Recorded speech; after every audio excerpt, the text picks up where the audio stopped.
Salmo 125. Así como los montes rodean a Jerusalén. Este cántico se titula Cántico Gradual. Así como los otros en la serie de 15 cánticos graduales, era especialmente apropiado para aquellos peregrinos que se dirigían a Jerusalén para una de las 3 principales fiestas anuales de Israel. Nos podemos imaginar a los peregrinos cantando este cántico mientras recorrían las murallas de la ciudad. Charles Spurgeon. A. El pueblo de Dios y el monte de Sión. 1. La posición permanente del pueblo de Dios. Los que confían en Jehová son como el monte de Sión, que no se mueve, sino que permanece para siempre. Los que confían en Jehová. Lo que sigue es una promesa hecha a los que confían en Jehová. No podemos depositar nuestra confianza en Él correctamente hasta que eliminemos nuestra confianza en otras cosas. Solo Él es nuestro refugio y fortaleza. Y la frase, los que confían en Jehová, muestra una de las varias facetas de nuestra relación nombradas en el Antiguo Testamento, junto con la mención de aquellos que temen, aman y lo conocen. Un vínculo personal demasiado íntimo para ser un enlace pasajero. Kidner. 2. Hay una confianza falsa en Sión. Una confianza que no va más allá de la mera ciudad o que presume del compromiso de Dios de preservar la ciudad. Boyce. 3. Todos los que tratan con Dios deben hacerlo con confianza, y Él dará consuelo a los únicos que le dan crédito, y hará que parezca que lo hacen abandonando otras confidencias y aventurándose al máximo por Dios. Cuanto más nuestras expectativas estén confinadas a Dios, más altas serán nuestras expectativas. Henry, citado en Spurgeon. 4. Es bueno comprender mucho y confiar en el Señor con conocimiento creciente, pero, querida alma, si no sabes mucho, pero aún así confías en el Señor, serás como el monte de Sión, que no puede ser conmovido. Spurgeon. Son como el monte de Sión, que no se mueve. El peregrino que viene de lejos queda impresionado con la estatura y la posición del monte de Sión, la colina prominente sobre la cual se estableció Jerusalén. Al que cree y confía en el Señor se le promete la misma seguridad, y permanece para siempre. Nuestro lugar en su amor, en su vida nueva y en su misericordioso propósito dura para siempre y no puede ser conmovido. Algunas personas son como la arena, siempre cambiantes e inestables. Mateo 7:26. Algunas personas son como el mar, inquietas e inestables. Isaías 57 horas y 20 minutos, Santiago 1:6. Algunas personas son como el viento, inseguras e inconsistentes. Efesios 4:14. Los creyentes son como una montaña fuertes, estables y seguros. A cada alma que confía en Él, el Señor le dice, tú eres Pedro. Page, citado en Spurgeon, y Jehová es su cimiento de roca, su protección que lo abarca, su rey entronizado. En Él está toda su fuerza y confianza. Morgan. 2. Es una roca firme, alta y segura. Además, está rodeada de otros montes, que el escritor compara con Dios, quien también rodea a su pueblo. Boyce. 3. No es extraño que poderes inicuos e idólatras no se hayan unido para excavar este monte y llevarlo al mar para anular una promesa en la que el pueblo de Dios se regocija. Hasta que el monte Sión sea llevado al mar Mediterráneo, la iglesia de Cristo crecerá y prevalecerá. Clarke, citado en Spurgeon. 2. La gran seguridad del pueblo de Dios. Como Jerusalén tiene montes alrededor de ella, así Jehová está alrededor de su pueblo, desde ahora y para siempre. Como Jerusalén tiene montes alrededor de ella, Jerusalén no está asentada sobre un monte, sino asentada entre varios collados. El pueblo de Dios puede confiar en que Yahvé los rodeará y protegerá así como Jerusalén tiene montes alrededor de ella. El peregrino que llega a Jerusalén ve estos montes y con este cántico hace una aplicación espiritual desde la geografía. Así Jehová está alrededor de su pueblo. Dios prometió no solo estar presente con su pueblo, sino también estar a su alrededor. Estaría alrededor de ellos de modo que nada pueda llegar a ellos a menos que primero pase a través de él. Y, como Jerusalén tiene montes alrededor de ella, el monte de Sión no es el pico más alto de la cordillera alrededor de Jerusalén. Al este se encuentra el monte de los Olivos, al norte el monte Scopus, al oeste y al sur hay otras colinas, todas las cuales son más altas que el monte de Sión. Rodeado de montañas, El monte de Sión era seguro gracias a su defensa natural. Van Gemeren. 2. Está rodeado de otros montes, a poca distancia, como si estuviera en medio de un anfiteatro.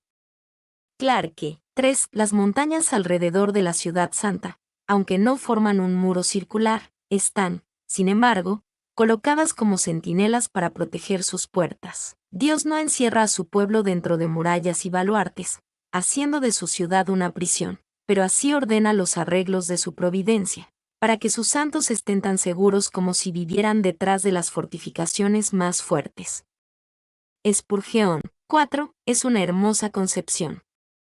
Alrededor de la ciudad elegida, los montes se erguían como centinelas, sin dejar parte sin su barrera.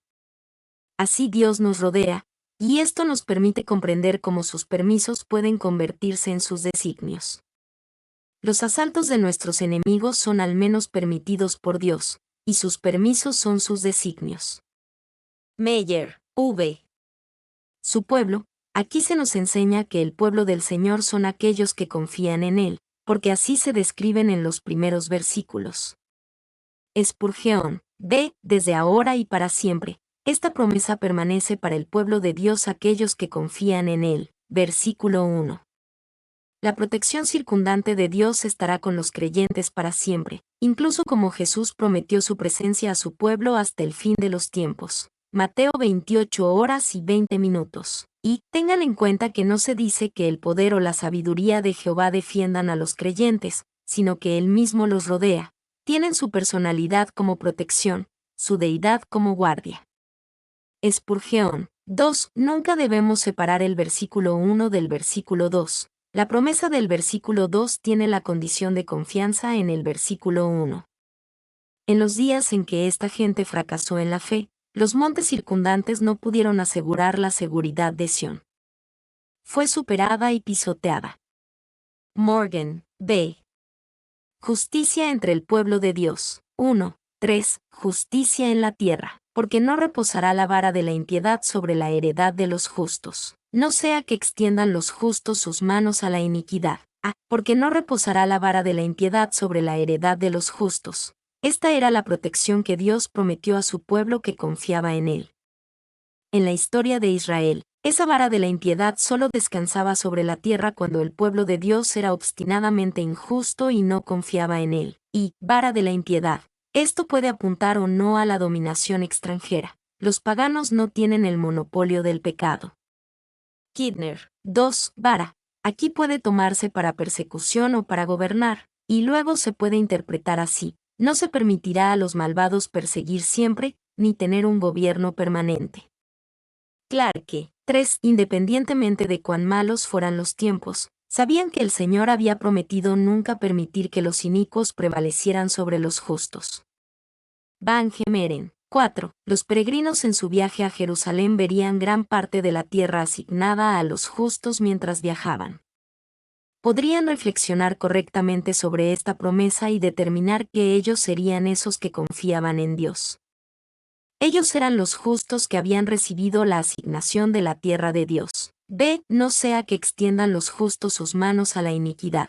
Dios sabe que el gobierno de los impíos podría provocar que incluso los piadosos pecaran por rebelión o frustración.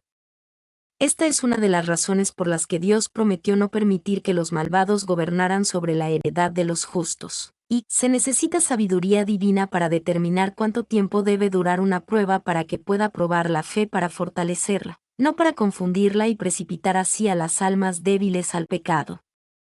Él sabe cuándo decir, es suficiente. McLaren. 2. Si el mal prevaleciera, podría ser una ocasión para que algunos de los piadosos fueran tentados, se desanimaran y se apartaran. Por el bien del pueblo de Dios, la maldad debe llegar a su fin. Van Gemeren. 3. Dios, dice Crisóstomo, hace como un laudista, que no deja que las cuerdas de su laúd estén demasiado flojas, para que no estropee la música, ni permite que se estiren o arruinen demasiado, para que no se rompan. Trapp. 2.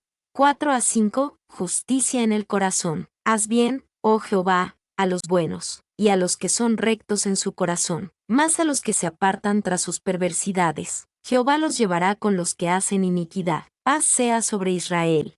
Haz bien, oh Jehová, a los buenos. Una de las características principales del antiguo pacto que Dios hizo con los israelitas en el monte Sinaí fue el principio de bendecir su obediencia y maldecir su desobediencia. Aquí, el cantor simplemente ora para que Dios cumpla ese aspecto del pacto y haga el bien a los que son buenos. Y la asombrosa grandeza de la revelación del Evangelio de Jesucristo es que Dios hizo bien a los que no son buenos. Recordamos que Cristo a su tiempo murió por los impíos, Romanos 5:6, y Dios muestra su amor para con nosotros, en que siendo aún pecadores, Cristo murió por nosotros, Romanos 5:8. 2. A los que son rectos en su corazón, los buenos y rectos de corazón, son los que se mantienen firmes en todo cambio de circunstancias, que no se quejan de las dispensaciones de Dios, sino que, creyendo que todo lo que Él ordena es mejor, se adhieren a Él con una voluntad totalmente conforme a la suya, en la adversidad no menos que en la prosperidad. Orne. B. Más a los que se apartan tras sus perversidades. Bajo el antiguo pacto había bendición para los buenos, pero muchas maldiciones para los impíos. El cantor se imagina a estos que hacen iniquidad siendo sacados de la tierra en el exilio, y, que no son fieles, que ceden al pecado, que se apartan y andan por caminos tortuosos, muy diferentes del camino recto de los rectos, Yesarim, los rectos de corazón. Ellos serán llevados al castigo con los obradores de iniquidad. Clarke. 2. El salmista usa una imagen vívida para describir a los adherentes a medias al pueblo de Jehová. Se desvían de sus caminos, para torcerlos. Esos caminos torcidos y errantes, nunca pueden conducir a la constancia ni a nada bueno. Maclaren. 3. Jehová los llevará. Es importante notar la diferencia entre la predicción del escritor del juicio seguro de Dios sobre los inicuos y su petición de bendición sobre los justos. No necesita pedir que se juzgue a los malvados, porque su juicio es seguro, a veces antes de lo que ellos o nosotros esperamos. C. Paz sea sobre Israel. Salmo 125 termina con una oración que pronuncia Salom sobre Israel básicamente, que ellos sean los buenos que disfruten de la bendición y no los impíos que sufran el exilio. Y recordamos que Jerusalén significa paz, Salom. Por lo tanto, se nos dice, no solo seremos como Salem, sino que también tendremos Salem. 2. Finalmente, el poeta, extendiendo sus manos sobre todo Israel, como bendiciéndolos como un sacerdote, abraza todas sus esperanzas, peticiones y deseos en la única oración, la paz sea con Israel. Maclaren. Mi nombre es Demim, soy tu asistente personal. Mi sitio en internet es demim.es.tl.